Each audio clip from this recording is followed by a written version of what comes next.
welcome back to the YouTube channel. So myself and Steve, we've just had a pretty much 45-minute to an hour roll. And one thing that I've been thinking about recently is how much the timer, the clock when you're rolling, how much that timer influences you when you're rolling. Does it influence how you roll? And if it does influence and you've got any ideas on it, then yeah, feel free to leave it in the comments below. So again, we've rolled pretty much 45 minutes to an hour with no timer whatsoever. How do you find the time influences rolling? Do you think it influences how we roll? Definitely, yeah.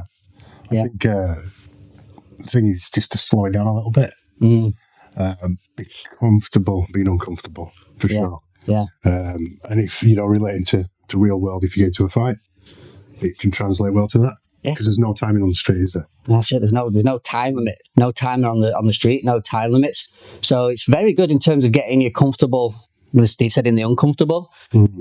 Sometimes feeling like you don't always have to rush so much, knowing that you've got no time limit. So it's, I'm in a position, but I'm not going to burn all my energy trying to fight my way out of that.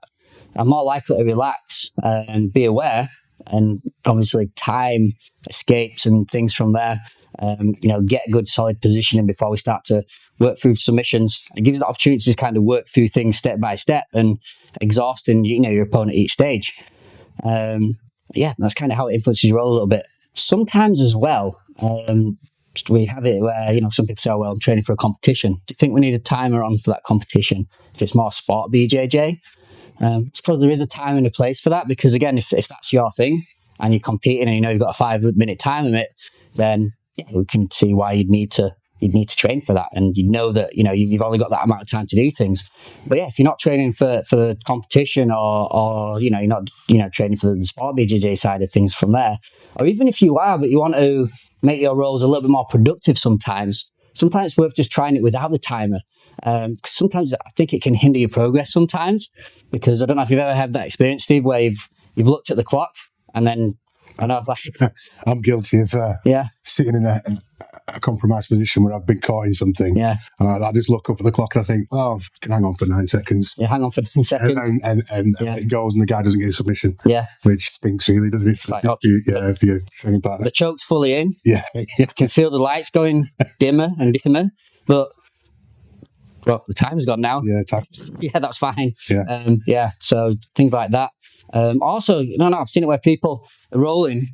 There's last 10 seconds. People actually look up and they look around, and then they speed things up and try and go for that one finish, or just clamp in and hold a position. So I think in some ways it can kind of hinder you in that respect. Sometimes you just clamp on and you're not willing to try and go for something else sometimes, because you just think, I'm going to stall it until the time, or I'm going to just try and use all my energy in this last little bit to get the finish, or whatever it is. And again, in some instances, I can see why there's advantages to doing that. I mean, I do it sometimes. It's like it's a little bit of a challenge. I'll see the timer going down. I'm like, okay, now I'm going to try and see if I can get that submission those last 10 seconds.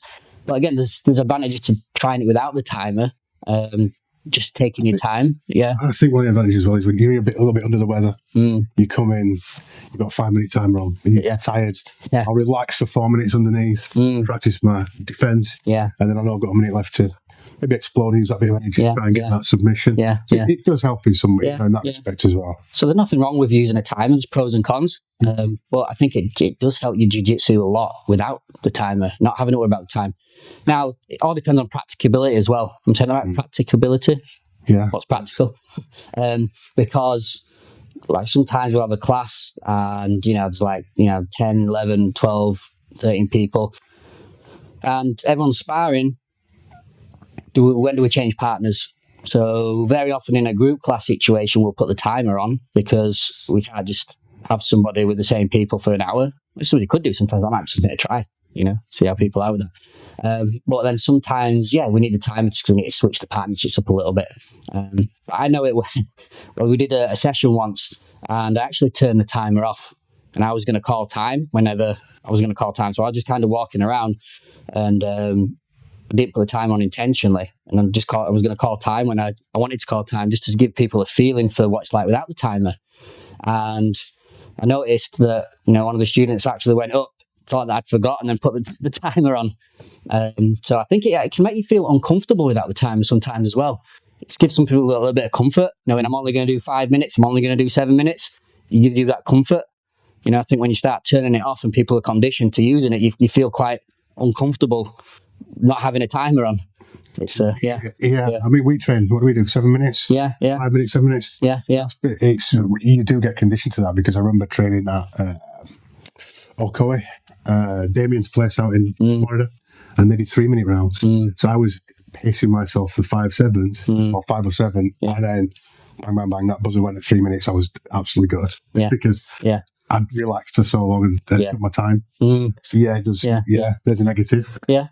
Yes. Yeah, it's negative. Yeah. So it's the time is there. It's a tool. Use it when you need to use it for specific training purposes and goals.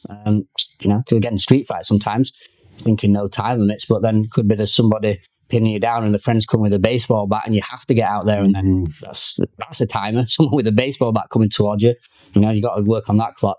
So it's a very useful tool. Again, it should be used when you need to use it.